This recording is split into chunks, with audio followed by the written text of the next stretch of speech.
Assalamualaikum warahmatullahi wabarakatuh. Halo anak-anak semua. Hari ini kita akan belajar tema 2, subtema 3, pembelajaran ketiga. Sudah siap untuk belajar hari ini? Kalau sudah siap, yuk kita mulai belajarnya ya.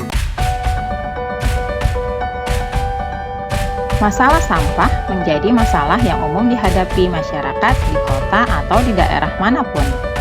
Berita berikut menyajikan upaya seorang pemimpin daerah untuk mengatasi sampah.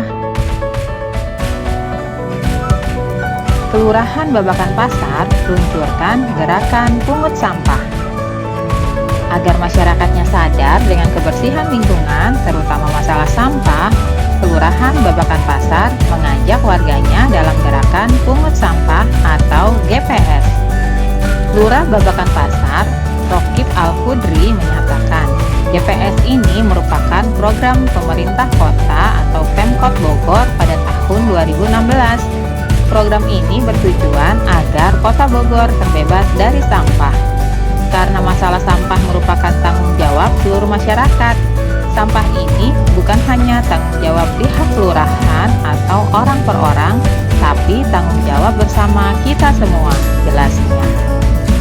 Rokib berharap ke depannya warga Babakan Pasar lebih peduli lagi dengan sampah yang selama ini selalu berserakan sehingga wilayah Babakan Pasar terbebas dari sampah. Kalau sampah ini sudah tertata dengan baik, selain indah dipandang, maka warga masyarakat pun akan terhindar dari penyakit, pungkasnya. Jawablah pertanyaan berikut berdasarkan bacaan Kelurahan Babakan Pasar luncurkan gerakan pungut sampah di atas. Pertanyaan pertama, di mana lokasi daerah pada berita tersebut? Kedua, apa masalah yang dihadapi? 3. Bagaimana penyelesaian yang diambil oleh pemerintah kota tersebut? 4. Mengapa semua masyarakat bertanggung jawab atas masalah sampah? Dan yang kelima, apa keuntungannya jika masalah sampah dapat teratasi dengan baik? Kalian tuliskan jawaban kalian di buku latihan kalian ya. Jangan lupa kirim ke Bapak atau Ibu guru kalian masing-masing. Selanjutnya, ayo berdiskusi. Apa yang terjadi jika masyarakat tidak mau bertanggung jawab atas masalah sampah? Diskusikan dalam kelompoknya ya, lalu sampaikan hasilnya di depan kelompok-kelompok lain. Sampah yang menumpuk dapat mencemari lingkungan dan mengganggu kesehatan organ pernapasan. Tahukah kamu, ada orang yang kegiatan sehari-harinya adalah mengumpulkan sampah yang dapat diolah kembali? Ya, betul. Kita biasa menyebutnya pemulung. Para pemulung mengumpulkan botol-botol plastik, koran bekas, majalah bekas, dan benda-benda lain yang dapat diolah lagi.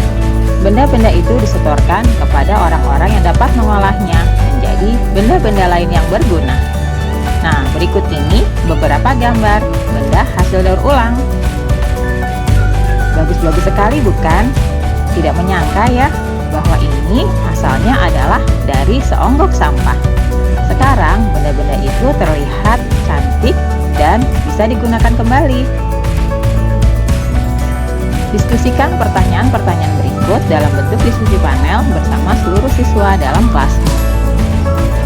Apa pendapatmu mengenai pekerjaan sebagai pemulung? Lalu, apa pendapatmu pula mengenai usaha pembuatan benda-benda daur ulang? Bagaimanakah cara menghargai jasa para pemulung?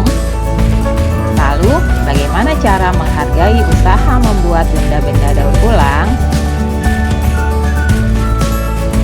Menghargai kegiatan usaha ekonomi orang lain. Kegiatan ekonomi yang dilakukan setiap orang melibatkan orang lain. Keterlibatan orang lain dapat dilihat dari kegiatan antara lain produksi, distribusi, dan konsumsi.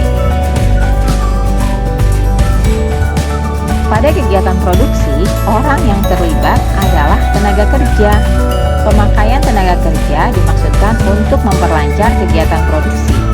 tenaga kerja akan memperoleh balas jasa dari produsen, yaitu berupa upah atau gaji dari produsen.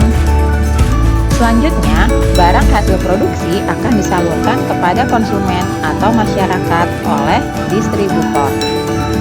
Dari kegiatan penyaluran barang tersebut, distributor akan memperoleh keuntungan. Contoh distributor adalah agen, pedagang besar, dan pedagang eceran. Selanjutnya, konsumen. Konsumen adalah pihak yang mengkonsumsi barang dan jasa untuk memenuhi kebutuhan hidupnya. Barang dan jasa diperoleh dari produsen secara langsung atau melalui perantara, yaitu distributor.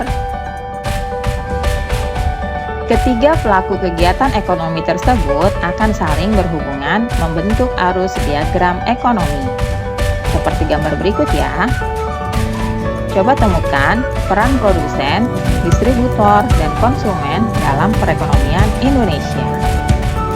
Selanjutnya, bahaslah bersama teman dan gurumu di kelas.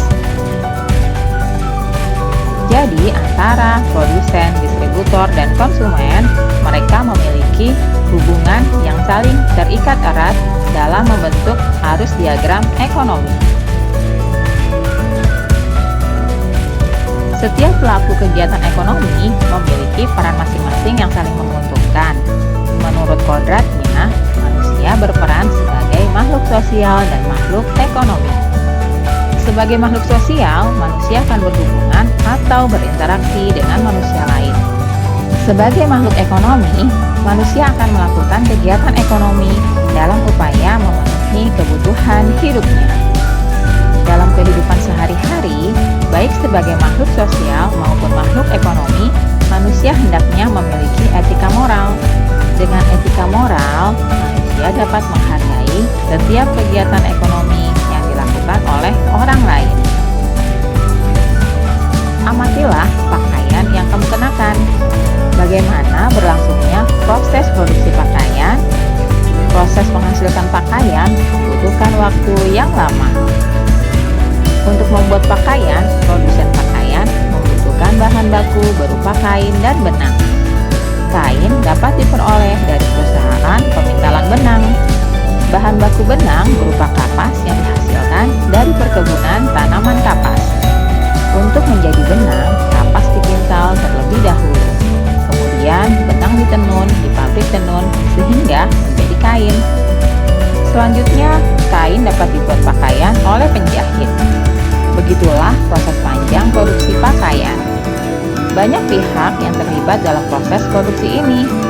Ada petani tanaman kapas, pekerja pemintalan, penenun kain, penjahit, dan pengusaha garmen.